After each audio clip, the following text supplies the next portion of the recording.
नमस्कार सांग मैंने आग भिडियो कही मुझे बजार बजार सब कण आनी आपको देखिए बोली प्रथम जो चूड़ी देखिए गुड़ाक माँ को आनी माँ का हाथ प्राय चूड़ी तुटिगला कम चूड़ी थी माँ को प्रथम चूड़ी पिंधे देती यू आनबार कारण कहीं सावित्री पाखे आसला आम घर सावित्री भार शाढ़ी आसाला और स्टेसनारी पैसा आसाला से सब पैसा सब चूड़ी गुड़ाक नहीं आसती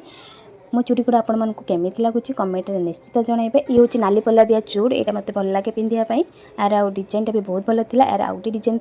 थी छोट साइज थी एक भी नहीं आसती या डिजाइन भी बहुत भल था ये चूड़ी पिंधापी मत बहुत भल लगे सहित पानी चूड़ी भी 2-3 मुठ आनी पूजा पूजा पिंधापी भल लगे बोली शंखा भी 4-5 हल नहीं आसती गुजरात में शंखा प्राय एमती मिले से शंखाटा नहीं आसती से नापी आ गए नाली धलार गोटे पल्ला आनी स्टोन बसा से गुड़ा भी भल लगुला सहित सावित्री माली सिंदूर अलता यू नहीं आसती कपड़ा दुकान जाइए फिर खाली आसबि छुआ मानकर कपड़ा सहित मोर भी गोटे शाढ़ी नहीं आसती सावित्री फिर स्वामी पैसा शाढ़ी पिंधिबिनी से केमती हम मो शाढ़ी केमती लगुच कमेंट निश्चित जनइबे। रही नमस्कार जय जगन्नाथ पुणी देखा नेक्स्ट वीडियो रे।